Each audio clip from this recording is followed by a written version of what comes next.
Alrighty, so today we are discussing the behind the scenes of the KOTOR audio drama. I guess this is like a KOTOR audio drama episode eve because it's coming out the week before the big release on June 23rd in the year 2023. How are you doing, Brian? I am doing pretty good. A storm just rolled in at my house, so that's probably not ideal. But hopefully that's not affecting my sound too much. And yeah, I'm really excited. We've been talking about this. We talked about the audio drama way back in September, a little bit of behind the scenes stuff, and it's just been a project we've been really excited to be working on and to get out there. And the time has finally come. Next week it's going to be out in the world, so really just excited to talk about it and get hopefully everyone listening out there excited to hear it for the first time.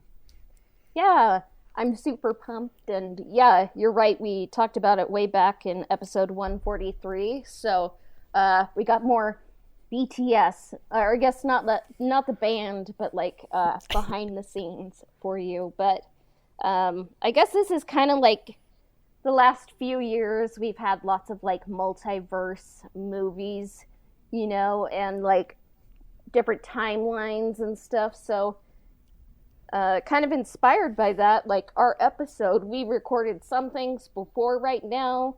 We're going to record some things afterwards, and like it's going to be really fun to edit, and just kind of That's right. it's like a DVD bonus features. Like, remember when DVDs had those? I do. I remember DVDs. DVDs were amazing. So for those of you listening out there who are too young to have known about DVDs or didn't have DVDs were epic because you'd put it in and it would have like this awesome title screen. Sometimes it would have behind the scenes stuff. Sometimes it would have like bonus stuff on it. Sometimes that bonus stuff would be hidden and you'd have to try to find it with your DVD remote. DVDs were a wild time, and they were awesome. And I really miss DVDs for that because, now you just stream something. And I guess sometimes they come with behind the scenes stuff, but you have to like put forth some extra effort. They're not just there presented to you like they were on a DVD. So I don't know. Love the DVD. Wish we could go back to a simpler DVD time. Yeah.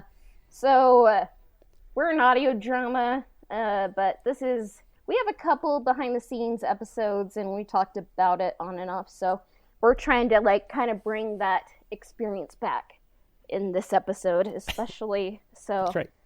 yeah. So yeah, it's kind of a long title. Part one of this audio drama is titled Star Wars KOTOR Bastila Strike.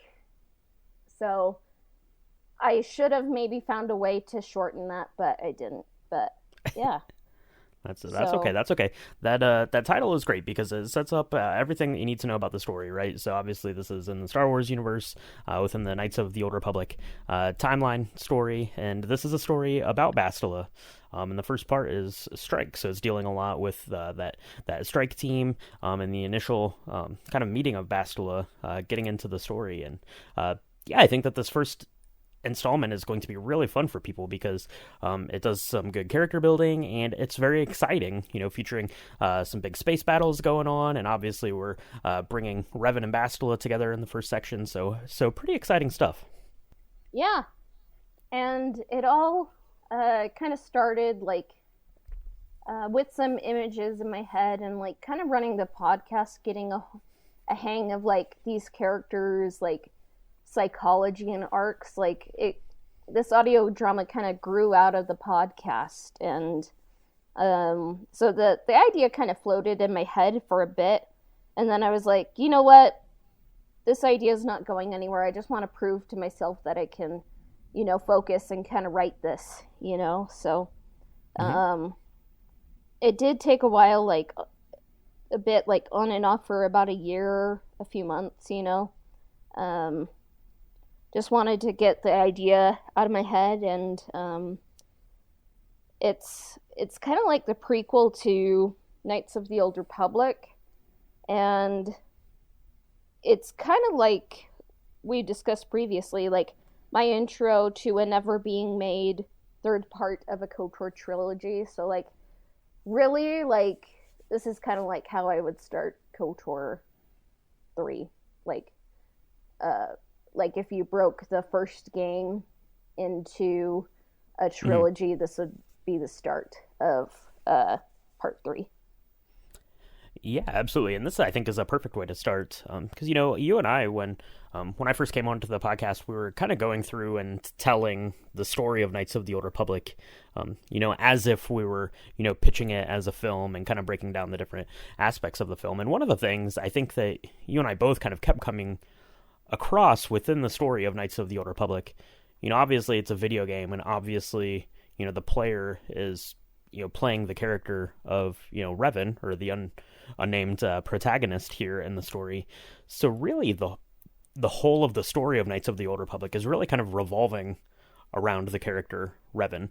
So on one hand, Revan is the main character of the story, but on the other hand, the story is kind of happening to him, which makes everyone else's story really rich and really deep, and really worth exploring. And, Bastila, in our eyes, I think at least, is, the number one character in terms of telling Revan's story. Yeah, and it's kind of like she's kind of the instigator. Like, without Bastila, like, KOTOR 1 and maybe even KOTOR 2 might not have happened. Or at least KOTOR 2 would have happened. It just would have happened a lot differently. And it's kind of like they're, I'm going to say this wrong, deuteragonists. Like, they're both like, it's like a two protagonist story, so mm-hmm. Yeah. And yeah, so when I was kind of writing this, I wrote all 3 sections at once. The decision to break it into 3 parts kind of came later, but how I wrote it is I just kind of made a list and wrote down, like, scene by scene on cards what it would need to have. And also, while I was writing, I drew some really good space battle sketches too. Like, I was like, what would this frame look like? Where are all these ships? The big ships, the medium-sized ships, the small ships. It's harder than you think. So I have a lot of respect for, like, all the big space battles, like we see in all the Star Wars movies. And then I wrote it, and I kind of had to brush up on my proper formatting. Got the final draft software, and I consulted some of my writer friends from my undergrad and master's, including Ian, who was just on our episode 180, mental health, Star Wars stories. So, yeah. And one thing I did kind of consider is, like, what if we release this, like, as an audio drama, but we have sketches to go along with it, like, storyboarded? And I consulted some artist friends, but kind of due to, like, budget and, like, time constraints, like, it just didn't happen. It could always happen in the future, but I was like, you know what? Like, Star Wars has a rich audio drama history. And I think, like, just like with the voices, the sound effects, and the music, like, I think it's enough. What did you think about that? Yeah, absolutely. I love kind of the audio drama format, and you bring up the excellent point that Star Wars has a very rich history of, audio dramas, and maybe we'll have to do an episode here after the first section comes out to do a little bit of a, a deeper dive in the history of audio dramas. But, starting way back with the audio drama for A New Hope, which featured most of the actors that were, in the original film, coming in to do that, to do this radio play kind of thing, more or less. And, going on to then, the audio dramas and the audio books, which are, more or less audio dramas. And going on, there's even, an audio drama for Tales of the Jedi, which we had spoken about with Marcus on a previous episode. So, yeah, there's this long history of Star Wars and doing audio dramas. So I think that it really kind of fit in. It's a format that really lends itself to being told that way, with, between the music, the score, the sound effects, all those things are, very much and as important part of the storytelling of Star Wars as the way that it looks visually. So yeah, it makes perfect sense to tell a story in this way in this universe, I think. Yeah. Maybe one day we'll have I guess it's not the George Lucas special edition, but like the Cassian Lawrence special edition of the audio drama, and like it'll have like storyboards and maybe a different, take on the fight scene. Instead of Revan decapitating Yulon Shout, it's kind of stabbed through the heart, like Marcus and I were going to hear about that later, but we went back and forth on that a lot. That's right. I'm excited for the special edition. It's going to have Jabba the Hutt's going to be in there. Going to have whole new songs. Yeah, Max Rebo. We'll have digital Max Rebo in there, jamming away. I don't know, but yeah, I think it's something that you could definitely go back and revisit. But I really love the way that this came together. Which was formed as like a spark of imagination and creativity within your own head, and then all of these pieces that had to come together. Because if you just think about it, audio drama, that's not that big of a deal. You write something, you read it, boom, done. But that's not the case. There are a lot of moving pieces that you have to coordinate to get something like this done. Yeah, I learned how to be a project manager, so maybe I should get that added to my list of things, but we'll put it on the Old Republic podcast business cards for sure. Yeah. And I guess kind of looking back on the podcast, like we've done some audio dramas like outside of the Bastila series, like Bastila Triptych. We did the Max Rebo holiday special with Huni. And then we also did Terrifying Tales, and Huni and Marcus joined us on that. And Marcus and Dennis also helped me on Spaceship Earth. And now we have a team, working on the audio drama. So like everything, is kind of building up to this. So it's fun. Yeah, absolutely. We have had a bunch of people come together. So some friends of the podcast that people out there who have been following us, are going to be familiar with, some new names as well. Do you want to take a quick break? Maybe we'll check in with one or two of the people who helped us. Yeah, let's listen to Marcus. And I think listeners will be in awe of, his voice, and like just kind of in awe of like, he utilizes your lo-fi better than you guys ever have. And I'll be like, yeah. So let's listen to him. Well, hello there. My name is Marcus Mosley, and per Cassia's demand, I am here to talk about my involvement on the KOTOR audio drama that the Old Republic podcast has put together for you fellow Star Wars nerds. Why did I do this? I'm kidding. I'm always up to talk Star Wars with no demand required. My thoughts when Cassia asked me to voice the narrator, Jedi Master Vrook, and to help with the action scenes, well, I was excited. The voiceover aspect was easy to step into since I am a voice actor, but when she asked me to help write the action sequences, I was surprised. She already did the majority of the work. Apparently I have a knack for it that I didn't realize. So, as one does, I went off into my creative corner and wrote a big chunk of action that was as descriptive as possible. And boom! What you hear is what I had in my head. Fun fact, Cassia didn't like Revan beheading someone, which I replied that he is a Sith Lord at this point. Why wouldn't he do such a brutal act? So, we came to an agreement, and there you go. I won. All jokes aside, in the end, it was a fun exercise that kept my creative mind flowing, and I hope it did the same for Cassia, Brian, and you, the listener.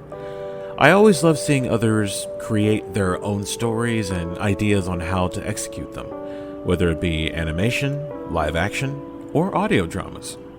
Speaking of which, I gotta get back to work on Holo Chronicles of a Jedi Season 3. So, enjoy part 1 of the KOTOR audio drama, folks. See you later. Now leave me alone, I'm busy! Yeah, so I had some some help. Marcus, he helped me write some action scenes, and it's hilarious because it kind of shows how we know each other so well that he brought up that we would argue about lightsaber moves, and like, I was like, I feel like Revan wouldn't decapitate her. It's too violent, And then I was like, I wanted it to be a stab through the heart, and we argued about that. And maybe in my special edition one day I can change that, but he voices the narrator, so I don't think he would be down for that, But yeah, basically Marcus voiced maybe 75% of the characters in this audio drama. It's like, can you do one more voice for us, Marcus? And just one more.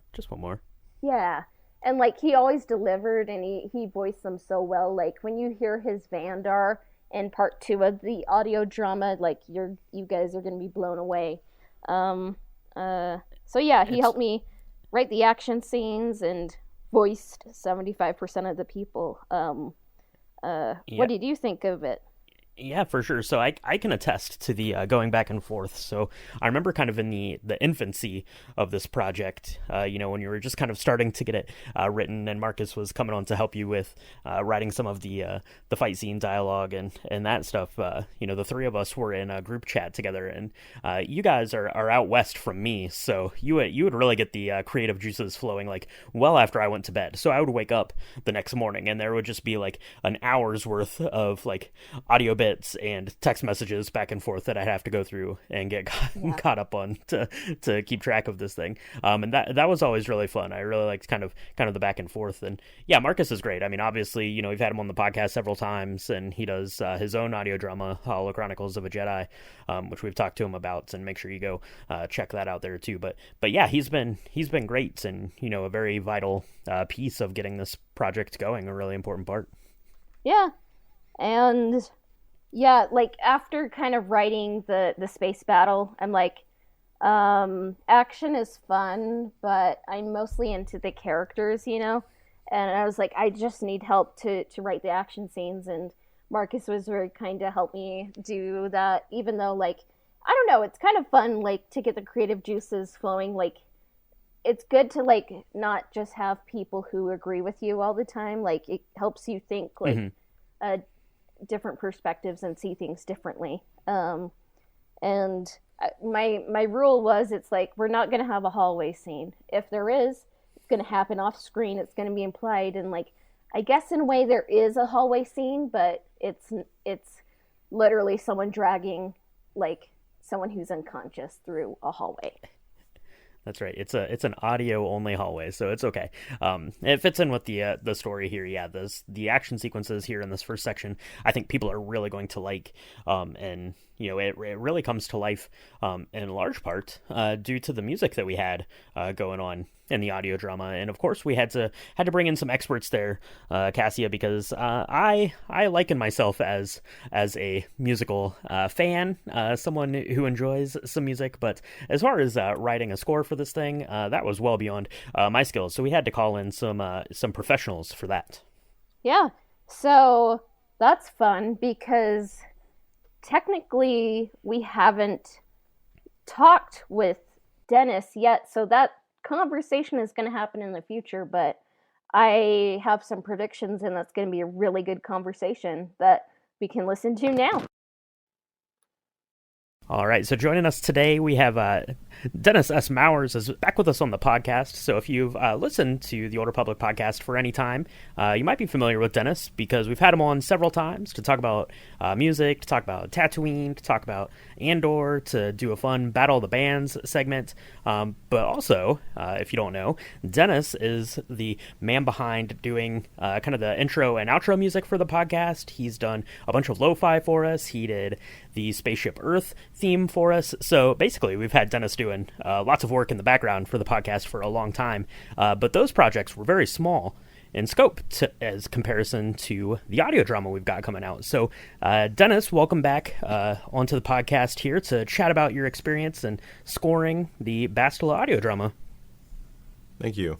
this was I've never really done like a longer form Star Wars project before. I've done like little pieces of stuff, and I've scored like parts of books, like book scenes that I've kind of just like, oh, I'll do music like based on how I think this would go. Like I made like a fan-made Karth theme at one point, but it was cool to actually score something that I know, because you know what I mean, where it's like you do like a lot of like short films and stuff, and you don't really get the chance to come up with like leitmotifs and use leitmotifs of things that you've had in your head for a long period of time. Like, I imagine that's got to be weird for someone like John Williams, who, you know, after over 40 years was still doing Star Wars and still like utilizing these themes in different ways. But yeah, you know, I'd been hearing this music since, like the KOTOR music, since I was like 9 years old. And now to be able to use that and use that knowledge and come up with like my own interpretation of it was really cool. Yeah, absolutely. So, so as I mentioned, you know, you've done some music for us in the past, and a little bit about your background. You can, you know, correct me if I get any of this incorrect here, Dennis. But you recently just graduated from school with your master's in, is it just scoring? Correct? Is that right? Yeah, media scoring. Media scoring. Awesome. So, so I guess how is doing a project like this, or another project that you've been working on that's amazing, everyone go check out Murphy, the audio drama over there. How has that been different than, you know, some of the other stuff that maybe you've done for us or other projects, you know, doing a one-off kind of piece versus doing something in more of a scoring realm where you're, you know, talking about, you know, cues and timing and stuff like that? Well, I would say honestly that I did do this in a very similar way to Murphy. The main difference with Murphy being that I also did like the editing and all the sound and stuff for that. So I would, if I decided like, oh, I think this music lines up really well, but I wish that this sound was like a half a second earlier, I could just do that. It kind of put me into some bad habits sometimes of you know, just making like the whole sonic space my own.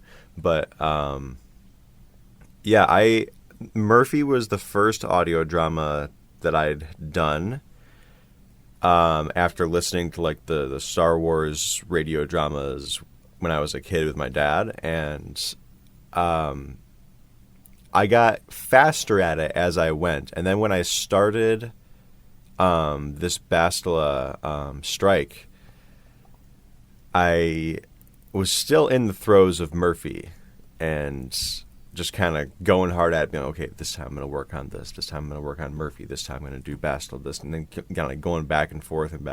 But it's definitely different, mostly because I was recording a lot of the music for Murphy with live instruments too, getting stuff recorded. So I really had to worry about like the playability of it. Whereas with this, I can just kind of go off and be like, yeah, you know, I'll have a giant horn section play this insane thing. I'm not playing it, so. You know.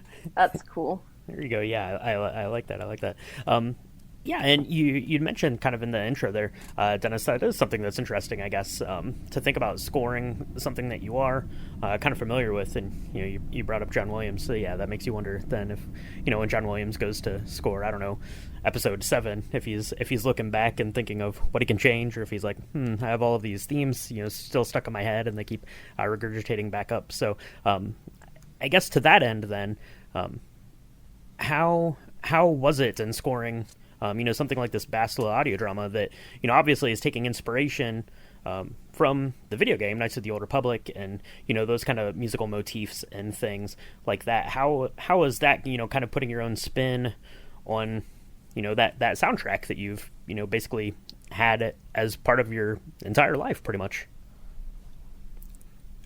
It's a lot of it's about subtlety and not overusing themes, because you know, part of me really wants to just be like, oh, this is KOTOR, so I'm just going to use nothing but KOTOR themes the whole time. But that can get kind of cheesy. And mostly just using these, like the themes sparingly, and then coming out with it in like huge impactful moments. So for the most part, you're not really going to hear the themes from the games as much, except for like little moments here and there, and then like climactic moments. Awesome, yeah.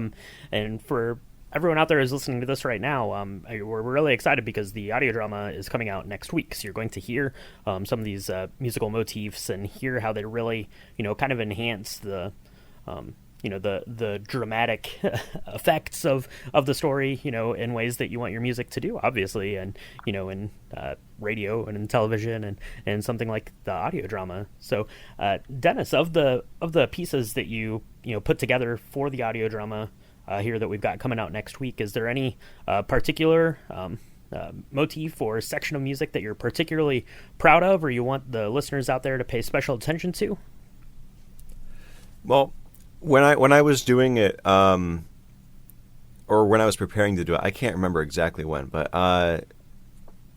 Cassia, you asked me to do like a dyad theme between Revan and Bastila, and so kind of early on I started using that, and I am kind of proud of how that turned out in the end, and like the actual moment of connection between them and how that turned out.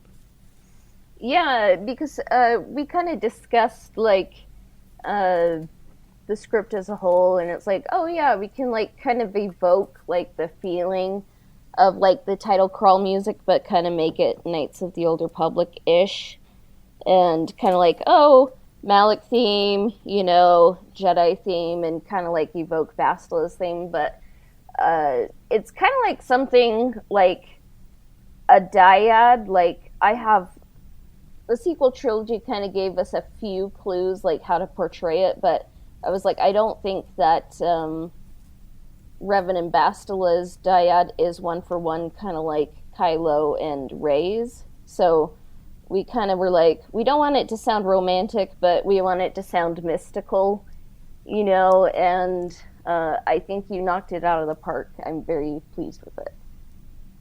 Because I mean, like the Rey and Kylo dyad is much more of like a, in terms of like character, it's more of like a culmination of generations, because here you have like, the descendants of Anakin Skywalker and Palpatine like coming together to fight him after he's like screwed over these generations and screwed over the galaxy so many times and stuff.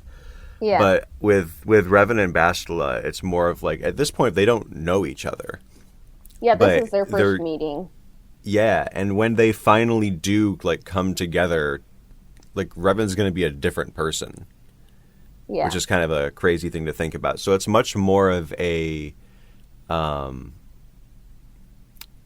like a predictive kind of like, we don't know what this destiny is going to be, but something's there. Yeah, it's kind of like the Force is kind of like, I don't know, maybe trying to keep the galaxy in balance, and it's kind of like we have the ultimate Jedi, we have the ultimate Sith. We're just going to make this connection and hope it works out for the galaxy. So. Right. Yeah, very cool, very cool. And the themes through this are really great. Another question that I had for you, Dennis, here is, as you're putting this together, obviously we have John Williams, who's scored the Star Wars films throughout our entire lives, and then you have Jeremy Soule, who did the soundtrack for Knights of the Old Republic, the video game. Were you taking inspirations from one of those gentlemen, both of those gentlemen, or were you really trying to put your own spin on it, or were you trying to kind of get the sound to match up with what we were familiar with, or were you just going for something completely different? Or I guess where does that come in when you start scoring something like this that is, a property that people know, but this is kind of its own thing? I definitely took inspiration from several different people and different sources. There's a little bit of John Williams, especially in the action sequences. I also took inspiration from Joel McNeely, who did the Shadows of the Empire soundtrack in the 90s, and also the Young Indiana Jones Chronicles. Because wow. he has this kind of style that's kind of on the surface imitating John Williams, just barely, and then if you go a little bit further under, it's just its own kind of score.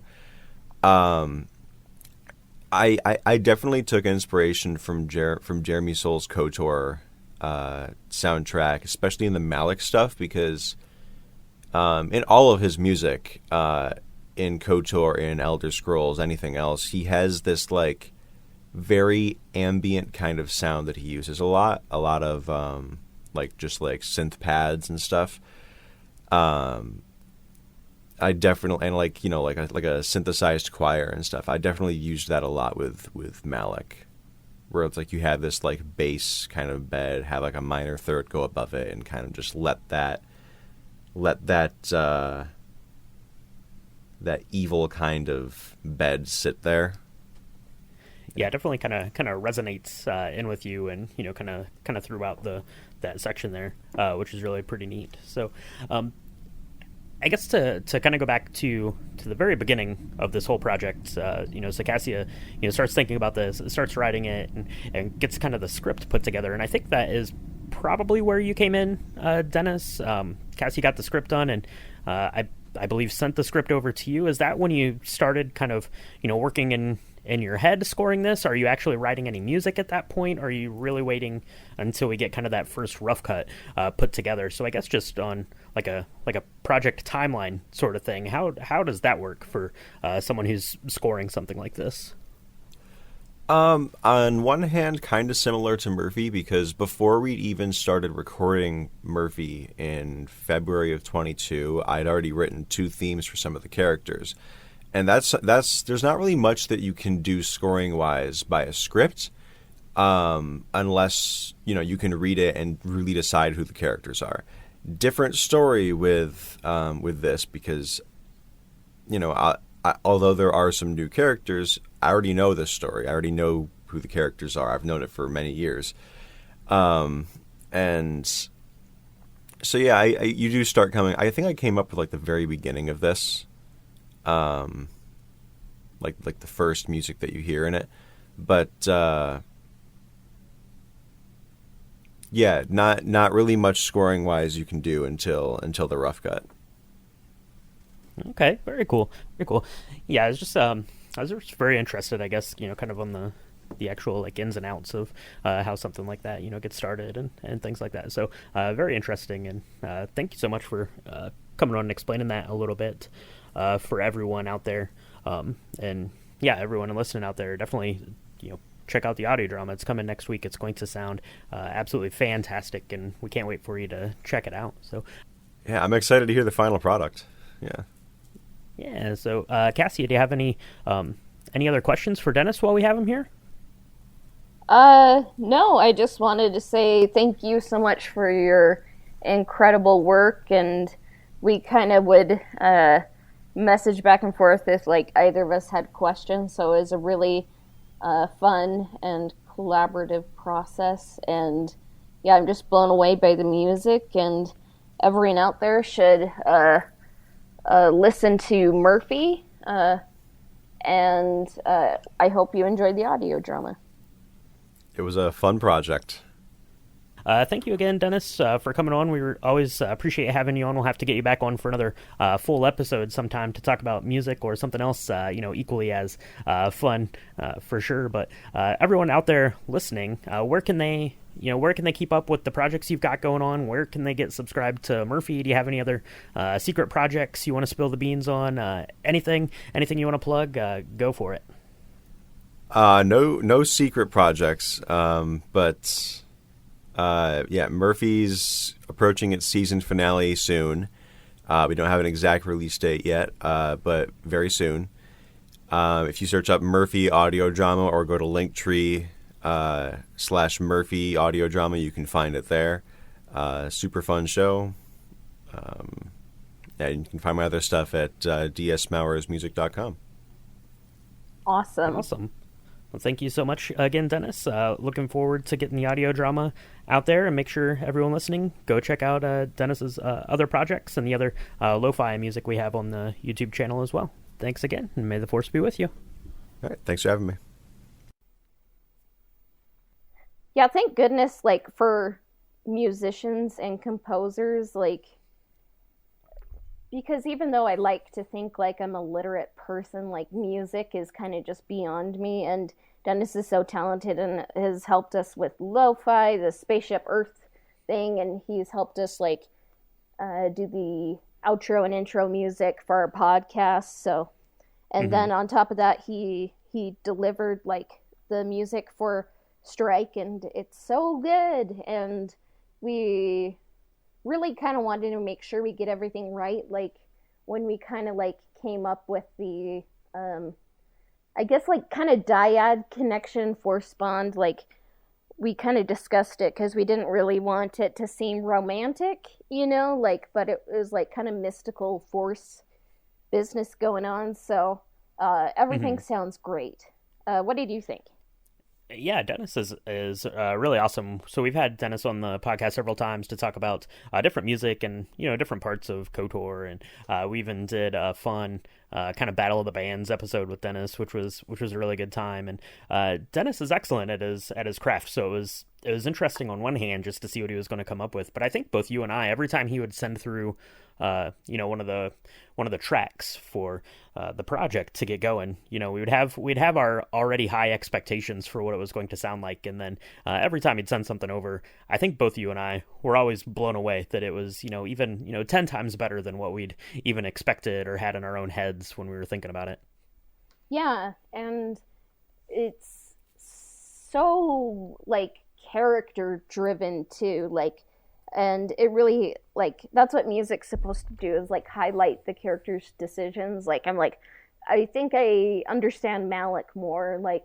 I understand the pressures that Bastila's has on her shoulders, and yeah, so that was a good conversation that happened in the future. So yeah, back to the future, guys. It happened. It happened in the future, or just right now if you're listening to this podcast. So the magic of editing, for sure, which is a big part of the audio drama life, as we found out, is there's a lot of pieces that you have to keep track of coming in from a lot of different people. Because we had a lot of people coming on to help us. Obviously Marcus did some voices and helped with some writing.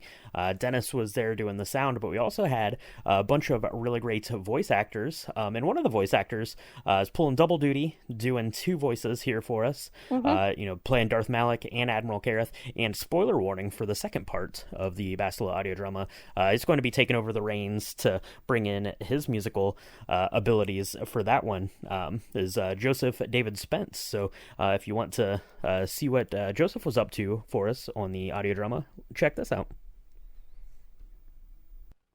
Well, hello everyone, and we're having a fun time kind of doing a behind-the-scenes episode for the first episode of our Bastila Triptych Strike.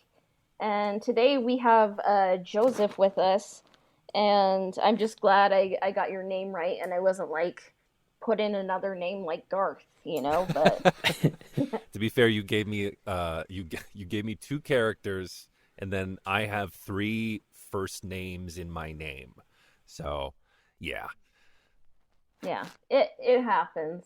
It does. It's okay. That's right. It is. It is a lot to keep track of, and that's been the big challenge on the audio drama production side here, is just keeping all of the pieces together and in some sort of sane order. So we're not making it any easier on ourselves for sure. Yeah, and when we kind of did auditions, I was like very impressed with like your auditions, and I was like, like I have these two characters I need to fill, but then I was like, hey, do you want to do Malik and Kareth? You know, like they talk to each other a lot, and somehow it ended up working out. At least I thought so. Like, how was that for you? Yeah, well, thank you very much for saying nice things about my auditions. But yeah, playing two characters is an interesting thing. I think I've just played way too much Dungeons and Dragons and tabletop role-playing games to not just have I think I have the skill to break my brain into different people well enough, which is something you got to do. Like, you know, I remember one of my first sessions that I ever ran, I was literally having a conversation with myself where I was like 5 different people, and I was waiting for the players to jump in and be like, no, you keep going. And I was like, okay, guys, thank you for this. But as far as Malik and Kareth go, from a purely technical standpoint, it does help that one of the guys doesn't have a jaw, so I can't wait to hear what you guys all do with that sound effects wise. And then the other guy is British, so it was a little easy for me to go, okay, very different people. And then in terms of also just Cassia, how you wrote them, it was a fun take to see how.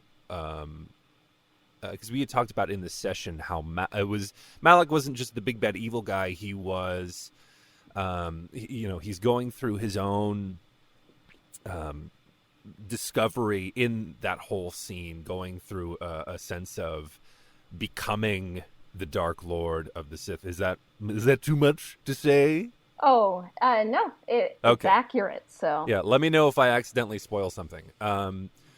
But yeah, him sort of leaving being the right-hand man and becoming his own through all of that, through that whole episode. And then Kareth, I liked your what's the word? Characterization of him. Characterization. That's good. I liked your characterization of him being one of a politically minded military man who is very much pulling the strings behind things and appeasing the egos of the big bad Sith Lords with lightning hands and choky hands, but also just, saying everything with 3 words, with with by your leave, or one of those things. Just like, ooh, this dude is bad. So it was fun. Yeah, is the short answer. Oh, thanks. Yeah, and you did it well, and in the future, I don't think it's spoiling too much to say in part 3, Malik makes another appearance, and we'll just leave the listener wondering what he does in part 3. But you're also kind of scoring parts 2 and 3, so yeah. How is kind of like it being behind the scenes in that capacity? Yeah, sure. Well, I think you guys have posted some of Dan's music for episode 1 here and there on Patreons and Discord servers. Mm-hmm. But I'm excited to hear what Dan does for the first episode. As far as kind of what I'm doing, I'm in the middle of episode 2 right now. We have I sent you guys kind of the first cue. Yeah, it's scoring. I'm used to scoring, for picture, and it's a lot simpler in some ways, mostly because of editing. Yeah. You go, oh, there's the cut, put a little pin in that cut.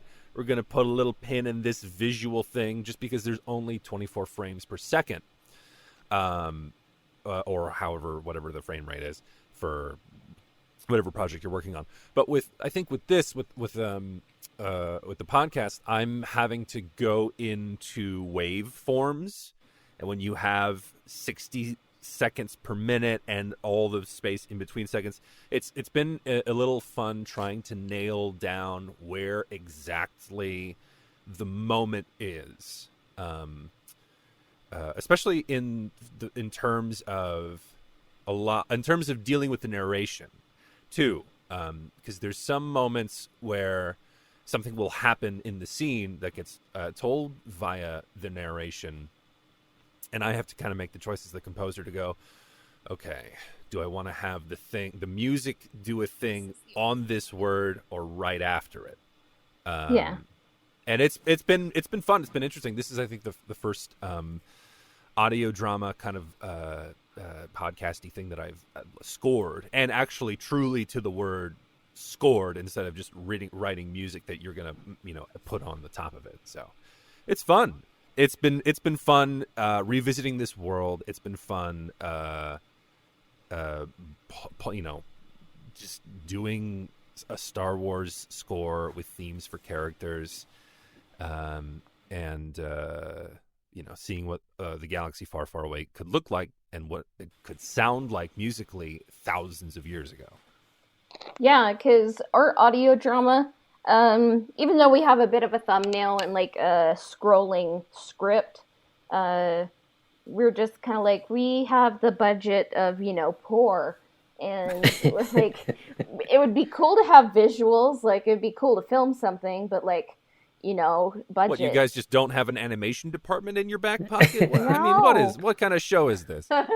Yeah, so it's like, in a way, you're kind of illustrating it for us. So it sounds great. I can't wait for people to hear more of it in the future. It's just like, it's really cool to revisit this old Republic world in kind of a different format rather than just talking about it. So, yeah. Did you have any other questions, Brian? The other kind of question I wanted to bring up here is we're getting ourselves hyped up for the audio drama to come out officially into the world. Talked a little bit about doing the two voices. Did you have any background in doing voiceover work or voice work prior to coming on board to help with this project, or was this something that was new to you, or what's that process been like for you? Yeah, sure. So, well, let me regale you with my tale of voice acting. Obviously, I'm somebody who has to break out into a voice that is not his own. I don't know why I do that. I haven't gotten to that. I haven't unlocked that in my therapy yet. But it's a thing that I do often enough, and I've heard people often enough say, "Hey, you should do, voiceover, blah blah blah." And it wasn't until it was really two things. One of which was I started dating my current girlfriend, who's an actress, and I was doing my thing, and she was like, "Hey, that's good. You should do that." I'm like, "Yeah, I've heard." And she's like, "No, I know what I'm talking about. You should do that." And then Unreal Cinema posted his open call for the KOTOR project, and I got a gig on that after I sent in 8 bajillion initial auditions. I went through the three rounds. We had callbacks where we talked to Unreal personally and did some line readings with him, and then we had a chem read with all of the other prospective people, and that took all day. And it was great, but I got to meet everybody. We there's some really funny footage of the folks in the cast doing that process. And then I eventually got I eventually got cast as Darth Bandon, which was awesome. And then KOTOR started blowing up a little bit, and I said, "Oh, I have to be good at this because I'm also a musician and a composer, and part of that is you take lessons. You be good at thing you do. So I was like, oh crap, I got to be good at this. So I started taking classes, and I've started booking gigs and doing all sorts of stuff. And it's been great. So I guess the direct answer to your question outside of this, the legend, the tome of this story would be, it was. This is definitely not my first project. It might have been the first project, like real project, where I've done more than one person, which was fun. But it was for me really fun to do. I go back into the world that first kind of kicked me in the butt. Over the edge into the world of voice acting with you guys so it's, and I know you've had a bunch of the KOTOR diaspora on your show as well. So this was really fun for me, and it kind of had that symbolic homecoming in that way. Yeah. In some ways, like a lot of like my creativity, I think, was kind of born through Star Wars and KOTOR. So here I am, like, like after middle school, still kind of playing in that world. And it's just fun to work with like talented people who should, like, it's like, cool, can you do this for like no money? And like I feel guilty about that, but it's just like it's been a learning experience, and like just working with creative people, like a whole team. It's been really, really special. Yeah, absolutely. And I know what you mean. Star Wars is my big thing. I'm a full ass nerd. I like many of the things. But Star Wars, I was 5 years old. I'm giving out math dates now, but I was 5 years old when Episode 1 came out, Phantom Menace, and my dad took me to see it in the theater, and big opening crawl. And I don't have memory of this because I was a small potato, but he was apparently having to read me the opening crawl, and was like having to explain what words like Supreme Chancellor and trade route disputes and it's Episode 1. Love that stuff, but yeah, I was 5, man. Yeah. But for him, he was crying the whole time because he was taking his son to a Star Wars, and Star Wars was his big thing. And it was, Star Wars has been kind of the seminal central pillar of my taste. Yeah. A lot of ways. So yeah, for me it's kind of like that talk on water, and you don't really think about it. Like Star Wars, I think, is like the water that I grew up in, like the imaginative water. So like in some ways it's like, I don't know, it would have been interesting to see like if I had been introduced to Star Wars later, like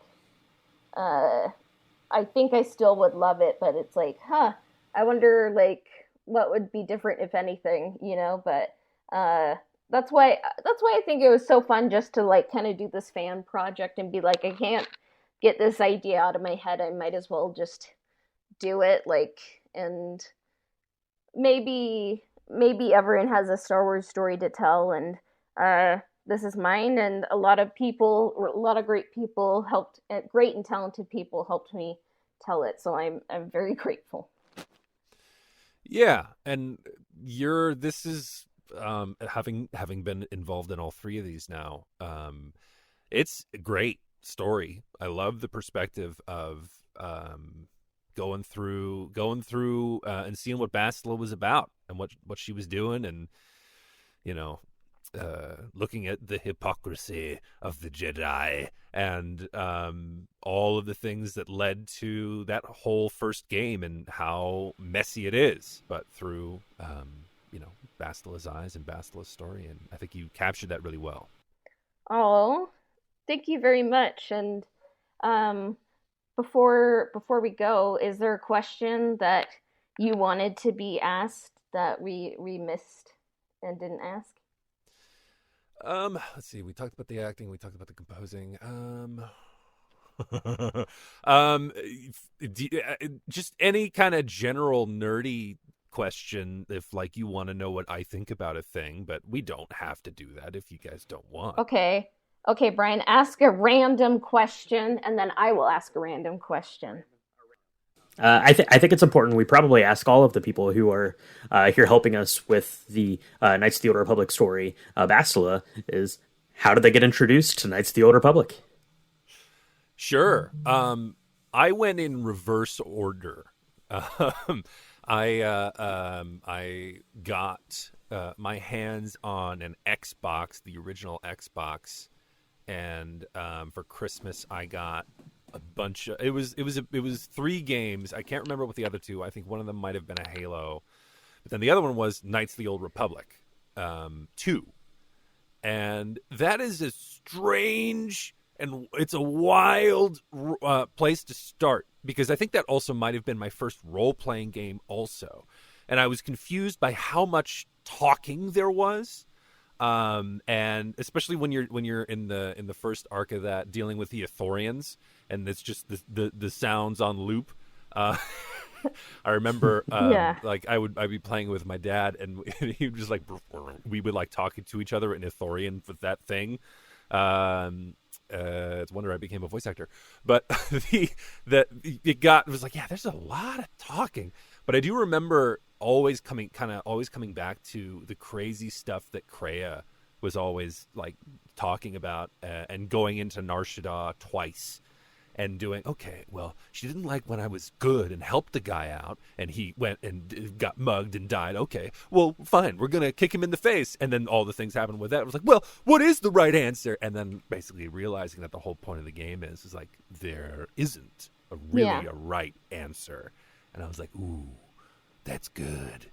So I also just loved that game in specific. I loved the ability to kind of train your party and into discovering their Force abilities and turning them into Jedi or Sith, because of building a relationship with them and just getting to know them. I thought that was really smart, and I haven't really seen anything like that since that game in terms of narrative storytelling in a video game. And then I played KOTOR and got what all the hype, the first one, and got what all the hype was about. And I was like, oh, this is great. And then, man, that twist hits you like a ton of bricks. I remember, getting to the end of that and just going, wait, what do you mean? Why? And then the mask comes off, and I was like, wait, oh no, I'm the bad guy. Yeah. Especially because I had done the second one first. So in the second one, you hear all the time about Darth Revan and Darth Malak, and their crusade and the Jedi Civil War and how awful it was. You're like, yeah, okay, yeah. And then you go to this one, it's like, oh, okay, yeah, Darth Revan, Darth Malak, wow, okay, yeah. And then that thing happens, you're like, it was me. Yep. No, Yeah. It is a twist. Like, even though, like, pretty much the first thing I heard about KOTOR was the twist, it still shocked me when I was playing it. So, yeah. It's just funny because, like, you're like, do you want to hear the twist? I'm like, I'm probably never going to play it, but here I am, still talking about KOTOR, so it's kind of just hilarious, like, the way life goes. But I guess the question I had is, what are Malik and Kareth's, what are their favorite pie flavors?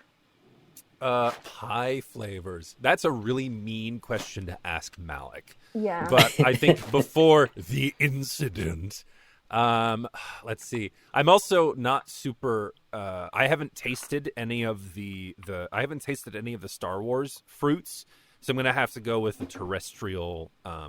The terrestrial recipes. I think Malik is he's a really big dark berry kind of pie guy. He's either getting into some kind of boysenberry or blueberry kind of pie. Ooh. I think, yeah, 'cause I think it's just, and it also just might be the image of seeing that pasty pale man with a big old berry juice stain all over his face. That's really satisfying to me, regardless of the kind of what the character thinks.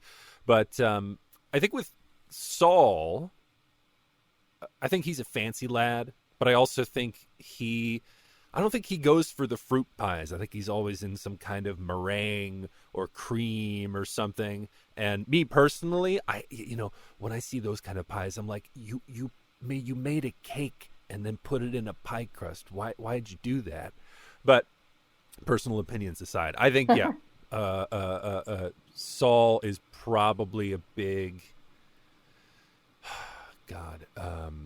Yeah, I think it starts at lemon meringue and then goes out from there. Okay. Okay. That's a good point. So, I mean, pie is kind of a good end point, I think. If if our listeners want to kind of follow what you're doing, do you have some ways they can do that? Sure. Oh God. Well, we start with the socials. Twitter is probably the best way to get a hold of me for all the voice actor-y things I do. And that's at Joseph D. Spence VA, capital J, capital D, capital S, capital VA. I'm terrible with social media, but I have them, and try to be better about that. But yeah, voice acting stuff, find me on Twitter for that. And let's see.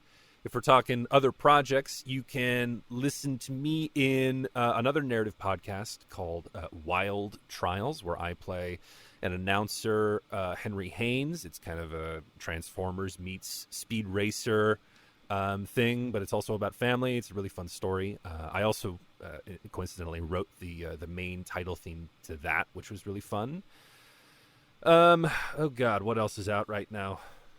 That's the one that I think comes to mind the most. But there's other stuff. I will post about them on Twitter if I remember. Okay, cool. Hopefully that answers your question. Yeah. So thanks again for coming on, and I guess to our listeners and everyone, may the force be with you. And also with you. Yeah, we were so lucky to kind of have that connection with the Unreal Cinema team, and we found a lot of fun voice actors that helped us throughout parts 1, 2, and 3, and like you said, Joseph David Spence is going to be doing the composing for parts 2 and 3, so trust and identity. So that's awesome, and we also had a conversation with Alana, and let's listen to that now. All right, and we are checking in with another one of our fantastic voice actors here for the Bastila Audiodrama. Lana Kaplan is with us. She actually has voiced 3 characters in the Bastila Audiodrama. So Ulant Shoud in part 1, and then Atris in part 2, and Juhani in part 3. So Alana, thanks for hopping on today. We are getting excited for the release of the first part of the Bastila Audiodrama. How are you doing today? I'm all right. Thanks for having me. Very excited.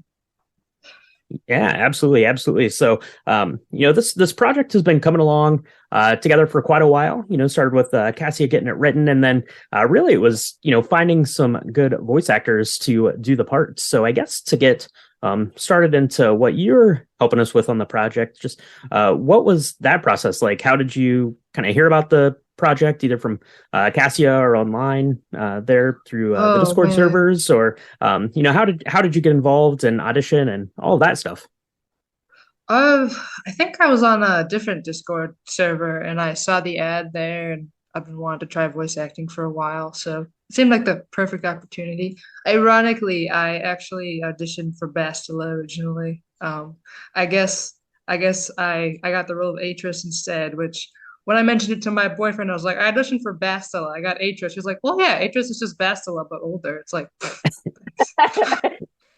And more basic, you know? More So, basic, yeah, more like she didn't have the redemption arc. It kind of got her in the end.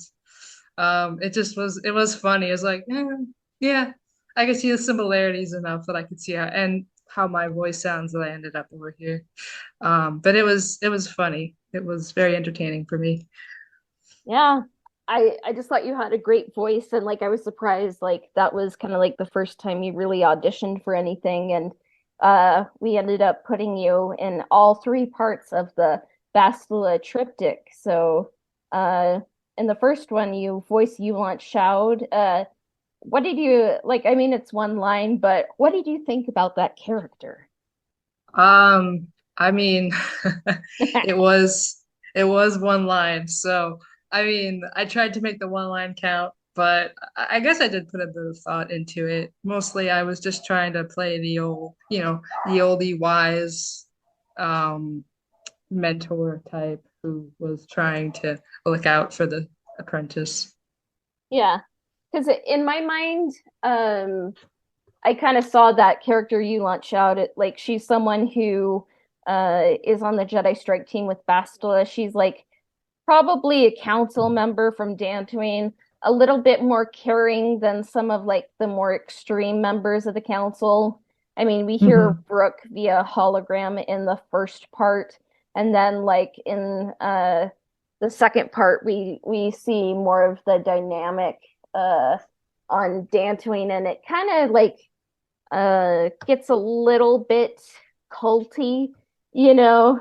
Hmm. And Atris is like Atris and Brooke are probably, the ones that kind of make it uh seem kind of like I don't know, like not like as peaceful as it could be, like when you think of the Jedi, like they kind of create like a little bit more of a I don't know, like an unhealthy dynamic, like that's very deferential to authority, you know. And I think like Yeah, yeah, they were the most radical, I'd say, in that regard. And it certainly kind of just seeped into every other aspect of it. yeah. So Atris is like you kind of lead like a very like a conversation that kind of takes up most of part two. Like, so you kind of have more time with Atris as a character. Like, I guess like what do you think of Atris as a character and like kind of her role in the audio drama? Uh, as was jokingly pointed out that I said at the beginning, is she's very similar to Bastila in her extremism. Well, because it was Bastila's basically just thinking she always knew what was best that ended up kind of being her downfall. So she actually did make an interesting mirror, I think. Yeah, Um, in the audio drama itself, um, yeah, she was definitely there to be mostly just an antagonistic force, opposed to just, these youngsters not, that they were doing things without double checking with the Jedi Order first. And she definitely likes things to be done by the book because she's on the council. And I think for her, part of it was just that element of control that she always needed. yeah, yeah. And it it was kind of meant to be like Atris and Bastila are a little bit more foils. Like they're very similar, like um kind of like pre-fall Bastila is very, very orthodox, trying to be like exactly what the Jedi Council wants her to be. But like Atris doesn't really like Bastila, and I think it kind of goes both ways. And some fans might be like, that's wrong because Idris is on the council on Coruscant, and it's like, yeah, I know, but like I think she's just she's a fun character, and they kind of wanted to add a female presence to the Dantooine Council. So even though it's like, I guess, like not quote unquote canon, like I kind of tweaked it for my own purposes. So, uh, yeah. I mean, it fit the narrative really well, I think. And she could have easily been, there's plenty of reasons that she was there. So, I mean, it definitely worked. Maybe she was like Um, an adjunct, like traveling Jedi Council member. yeah, she was just here. She was here visiting and heard what was going on. She was already a council member. She's like, what have you guys been doing while I'm Coruscant? This is not what we're supposed to do. So she Yeah. could have easily just been sticking her nose in business that really she had no right to. That seems pretty in character for her. Yeah. And we also incorporated you. You were the very last line recorded for part three, so you were the very last line recorded for all of the audio drama. So you played Juhani. Juhani. Yeah. And in our version, Juhani doesn't have a Russian accent. It's more of what kind of accent did you go for? I mean, I was attempting to do somewhat Russian. It was like a Fox Greek slash, I think I went a little heavier with the R's to make it sound Russian, but the closest I can do is pretend Greek. I played too much Assassin's Creed Odyssey, I think. Yeah. I we thought it was excellent, and in our universe, Juhani is Greek. I guess it's like across the KOTOR verse, you know. So I mean, whenever I speak in Hebrew, everybody mistakes me for Russian. So, hopefully it sounded at least a little bit Russian. Um, oh it did. It was like Greek Russian. I loved it. So thank you. yeah, and uh yeah, we kind of in our audio drama, maybe it doesn't come across, but like in my mind at least, like Juhani and Candaris are BFFs, and that's why they kind of pilot the Ebon Hawk during a certain rescue attempt. So that's where you get to hear that line. So um I guess so you uh maybe this is kind of like duh, like, but how is the audition process? Was that fun and like not stressful at all? Oh, it was not stressful at all. No, not even a bit. No, okay, maybe a little bit, maybe a lot. Yeah, yeah, I was pretty stressed because yeah, it was the first time, so I wanted to do it right. I did a few times, I did a few takes, I kept listening to them, trying to get it right. Um, Eventually, as one does when you do anything creative, you have to just tell yourself, this is good enough. I have to let it go. And so I sent it in and hope for the best. yeah. And what were some surprises when you were voicing the characters? Like, did were there any big surprises? Uh, I don't know if there was anything particularly surprising for me. I mean, it was a learning process for sure. Just going through the whole recording process with the direction and that I really, really enjoyed. I just enjoyed the whole just sitting down and recording everything. But I don't know if it really came as a surprise to me. But yeah, it was all very new. I'd never really done it that way before. Like I've directed films myself.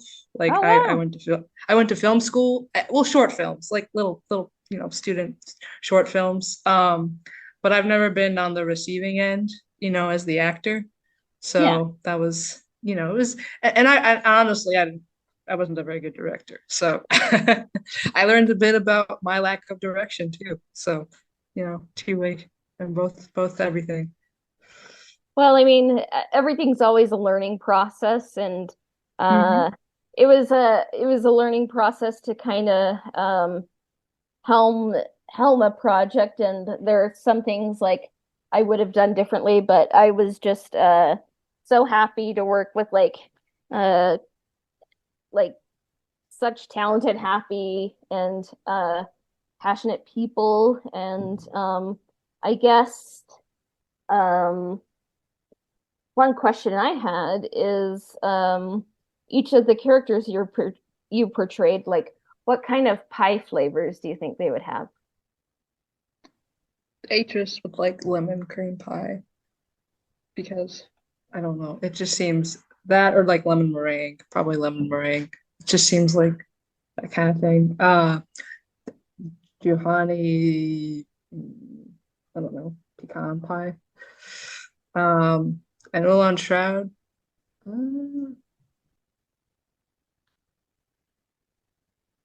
don't know, cherry pie. All right. Yeah, we just like asking that question. It's As fun. it is fun, as they say, there's no accounting for taste. So Yeah, yeah. And then did you have any questions, Brian? Um, yeah, just one final question here for Alana. Of the three characters that you voiced, who was your favorite of the three to go through and tell their part of the story, or do you have a favorite one of the three characters from the game, Knights of the Old Republic? so voicing Atris hands down was the most fun, probably because I had the most to work with, but also I really, really enjoy playing arrogant pricks. It's so fun. Yeah, Some of but my favorite characters from the game, I mean, honestly, I love Bastila a lot for the same yeah, reason that I like voicing Atris. I like arrogant pricks. I like arrogant pricks who have redemption arcs, which was even yeah, better for Bastila. I also really love Kreia from the second game. She's really cool. yeah, for So sure. yeah, Yeah, those are my favorites. And HK. I do love HK. HK is funny. We love his quote on love, and it's just perfect. So, yeah, so we kind of talked about like how you auditioned, how you voiced it, and the most important why we really got you on the podcast was to ask about pie flavors. So, Wow, that's very, very important. So I do understand. It's just, life or death balance here. yeah. And I'm then Fred. yeah, so before you go, did you have anything to pitch like or want to if people wanted to get a hold of you for like voice acting or anything? Oh, yeah. Sure. You can contact me on Discord, Yeah. 3994. Yeah, hawk hashtag 3994.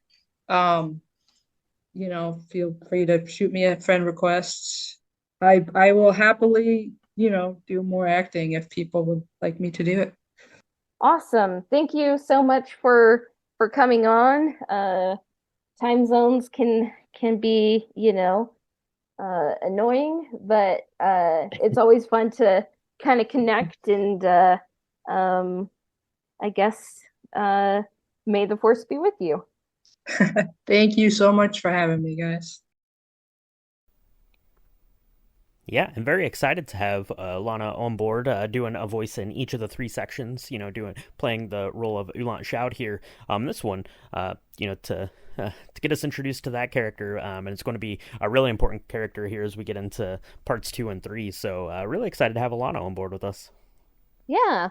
And kind of one thing I also had to incorporate were some beta editors like you and Marcus and Al, who's been on the podcast, and Ian kind of looked at the script, and Ben from my MFA days looked at the script, and someone who we've tried to have on the podcast, but like sound issues happened.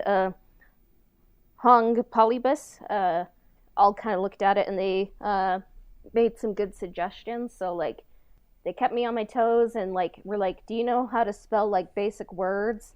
And I was like, yeah, I do. Thanks for pointing that out. It was a test, but Right. editors, like writers, we all need help, so. And then one person I was able to work with kind of at the tail end of the project was Salathiel Jones, and he helped as script editor because I hadn't been, writing screenplays like officially since my undergrad days. And I just wanted someone to kind of look through it and be like, oh, this scene heading needs to be fixed. This needs to be tweaked. You missed this uh, misspelled word. So it was just really nice to kind of have a second pair of eyes, like, because we're going to have like a cool script scrolly thing, for the videos. So I wanted to make sure it looked cool, and any mistakes that remain, they're mine. So Salathiel sent this kind of talking about his screenwriting background, and I wanted to be sure to include it. He said, "Hi, Cassia," and I'll say, "Hi, Cassia and Brian. Thanks again for thinking of me for your show. I wish I was able to take part in the audio recording, but let me know when it drops, and I'll be sure to check it out. As for my screenwriting background, I kind of stumbled into it. I've always loved movies. I've always loved the escape of writing. As a big dreamer with limited means, writing was always a bridge into a reality where I belonged, a reality where I could rewrite mistakes, erase fears, and live out the adventures that evaded me in an otherwise mundane life. But as lovely as that sounded, I still liked a good fried fish sandwich, a shot of whiskey, and a roof over my head.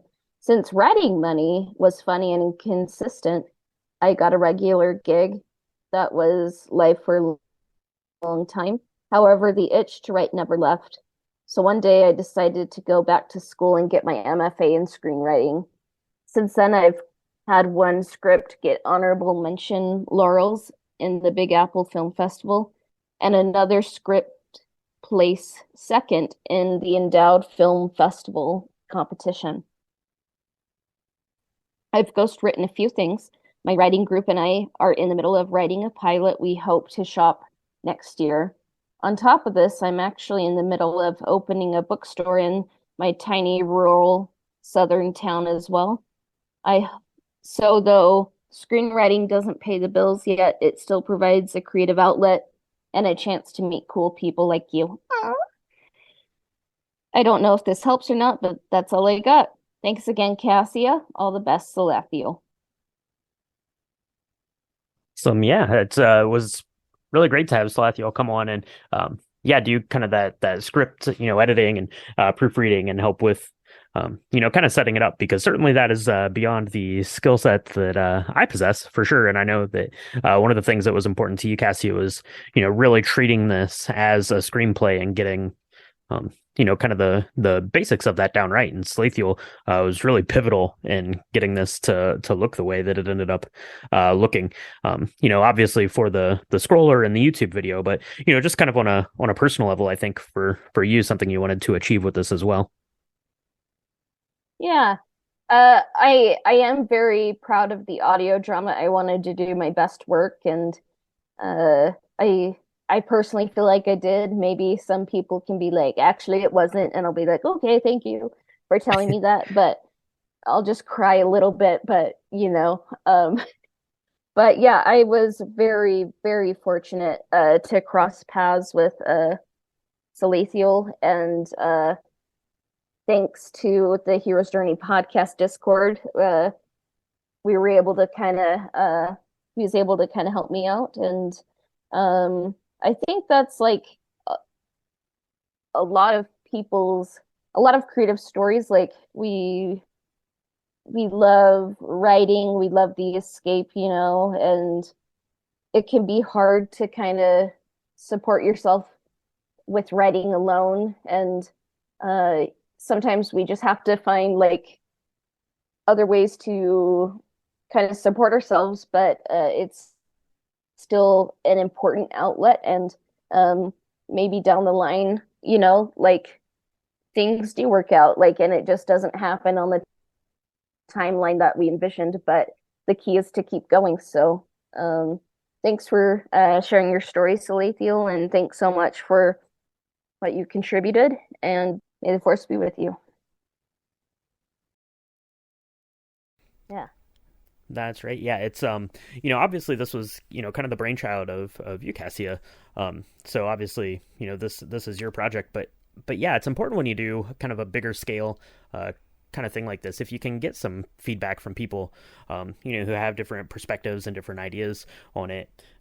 It just gives you something to bounce around in your own head a little bit, and then of course, as far as formatting and stuff like that goes, that's well beyond me. Those are that's not my particular skill set, but yeah, just reading through the story and picking up on some different ideas, things that might have gotten missed or overlooked, or things sometimes when you're writing, you're putting pen to paper, and in your head you're kind of filling in those gaps. So getting some fresh eyes on it to make sure that the story is nice and fluid for everyone, I think, is really important. Yeah, and it's a learning experience. This is kind of like my first time like handling a project, like a creative project this big, and yeah, like it kind of doesn't start unless like you start it, and everyone kind of like does their bit, and it was inspiring to me. So, and like I mentioned earlier, like originally this is kind of like 30 plus pages, and it would have been long to just kind of do one, like it all in one fell swoop. So I decided to break it into 3 parts: strike, identity, and trust. So it was easier to produce voice and score, because I can just imagine, like, Marcus, do you want to voice this, like, the narrator, like 30 minutes plus, like that wouldn't fly. So, and I think like scoring 30 minutes, like, that would be hard for like anyone to do. So I'm kind of glad we broke it up. So yeah, it definitely made it a little bit more manageable. One of the kind of more fun aspects of doing this, obviously we had a bunch of really great and talented people coming on to do some voice work for us, but you and I would set up times to either record the voice work, or to kind of read lines with people and get kind of feedback and stuff like that, and then you and I would get together and kind of listen through the final takes of those the voice actors, and pick which ones we thought sounded the best or flowed the best within the story, or kind of set up the next part the best, and all that stuff was really fun. It was kind of more interesting. Editing the audio drama together was kind of similar in a lot of ways, just to what we do week in, week out on the podcast, but there were so many more kind of pieces to it. It was fun to kind of dig into those a little bit more. Yeah, learning to direct, like on part 1 of Strike, I was just like, yeah, like, can you do it faster, more intense? Okay, sounds good. And kind of on parts 2 and 3, like, you and Marcus helped me. Like, I kind of knew how to direct a little bit better, but like Marcus could get very specific, and basically Marcus, like helped us like with the voice acting, and helped get like some really good performances that I would just be like, faster, more intense, okay, yeah, but. Yeah, for sure. It was helpful to have someone like Marcus, or like Joseph Spence, who kind of knew more about that world and how that worked than you and I, because we talk on the podcast, obviously, is what we do. But as far as doing like voiceover work and voice acting and stuff like that, that world is new, unexplored territories for us. So it was helpful to have people that were kind of familiar with the way that worked a little bit more, and were able to really get good performances that, we'd hear something and you and I would be like, oh, that sounded great. But, Marcus would be like, nope, not good enough. Let's do it again. And, we just keep going. And, obviously then the final product is much better for it. So, yeah. And then kind of like when we got the voice actors and the lines read, I'm kind of like, I still don't even really know how to like sync something in Audacity. So you really stepped up and were amazing, and you could like polish the sound levels and edits, move it around, like moving the dialogue around, and putting in sound effects, and like we did KOTOR Idol, like where we found like which takes we liked the most, Mm-hmm. So basically, this audio drama wouldn't exist without you, and I just wanted you to Oh, know thank you. that. And I'm very grateful for your help, not only on this audio drama, but like the podcast. And yeah. Yeah, well, thank you so much. Yeah, it was a blast to work on this. Like you mentioned, I was kind of my kind of role, I guess, in the audio drama was, despite being the world's best Republic co-pilot, Oh, who was yeah. also me. Um, my main kind of job, I guess, on the audio drama here was I was doing kind of the sound design and sound mixing for the project. So yeah, so it was a lot of keeping all of that dialogue straight, and that's kind of where we would start. Right, we would listen through the dialogue, we would pick the takes that we wanted, and then I would go ahead and get those put together, get the audio kind of balanced out, the sounds, the way they sounded, and kind of came in and out of the different actors. Then we would listen to that, make sure that it was okay, and then it was time to start layering in different sound effects to kind of help tell the story and really create a richer world. And hopefully I did a good job with that. You'll all have to listen to the audio drama next week and see how I did, but it's kind of bringing the world to life a little bit. And it was by far the biggest project I've ever done. Anything like this, either in video editing or in audio mixing. So that was really fun. It was really fun, kind of challenge for me. And we've done a little bit of it here on the podcast.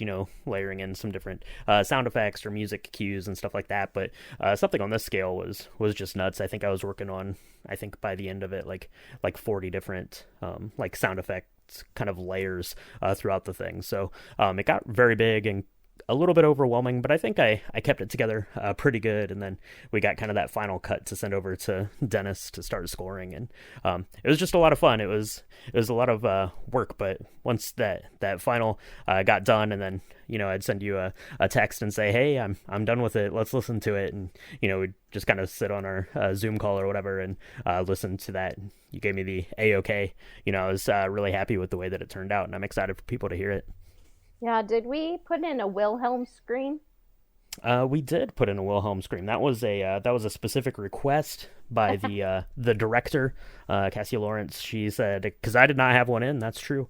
I might have had a different scream. I don't really remember, but we were listening to it, and he said we need a Wilhelm scream. I said okay, let's do that. So put that in, and then I got the all set. So Yeah, it was in all of the Star Wars movies up until episode.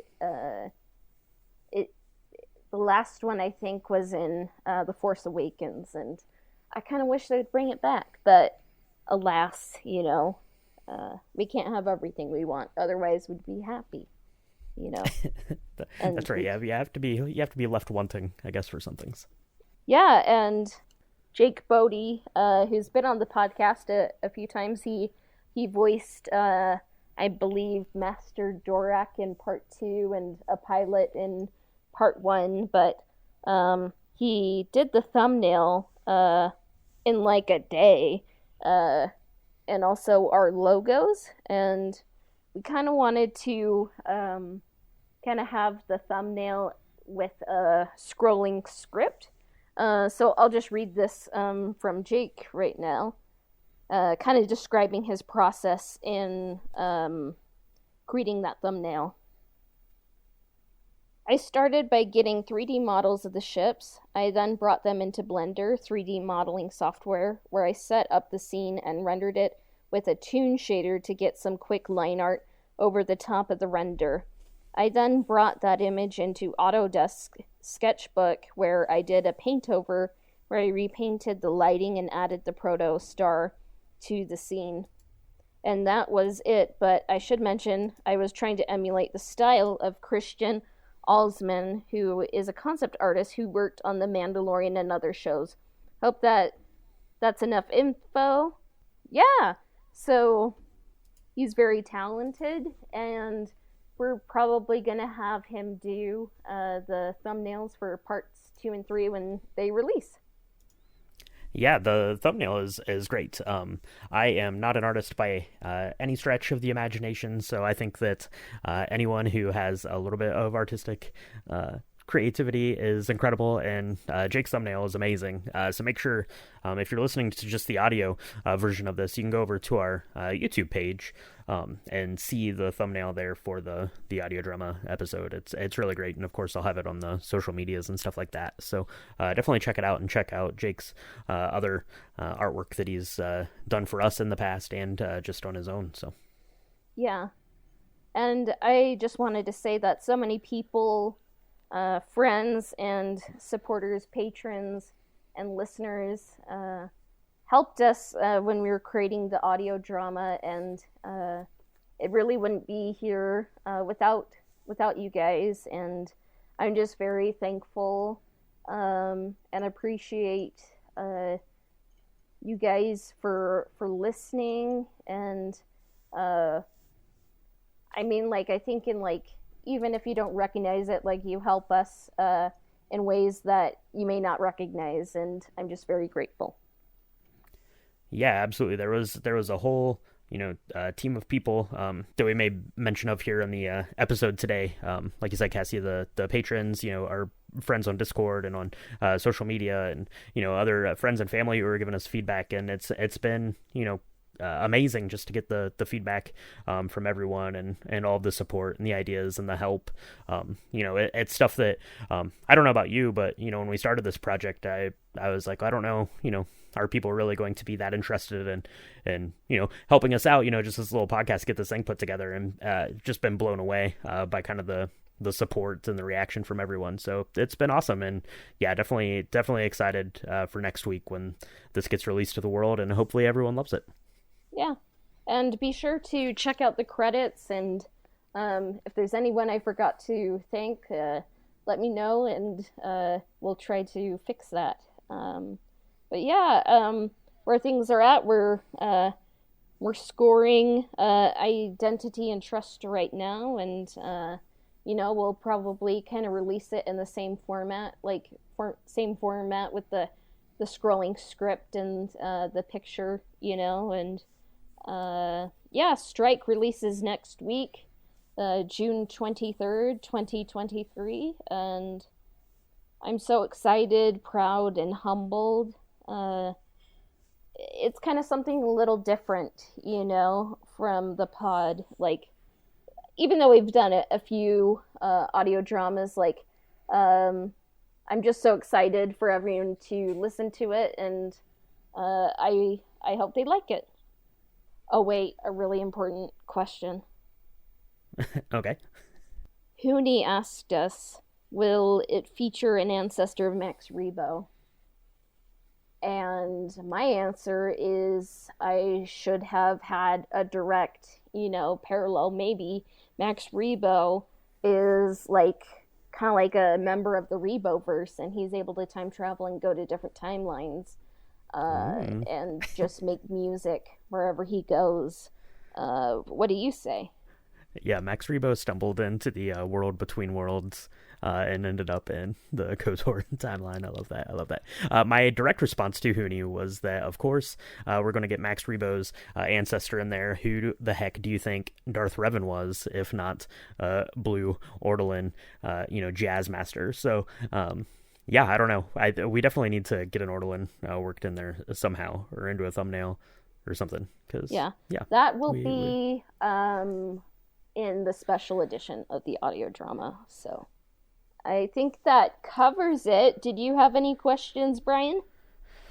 No, I think we covered all the bases. We talked about all the important aspects here of getting this thing put together, and now it's just a matter of time of waiting until next week and letting everyone see the final product, or listen to the final product when we release Bastila Strike next week. Yeah. So to everyone out there, may the Force be with you.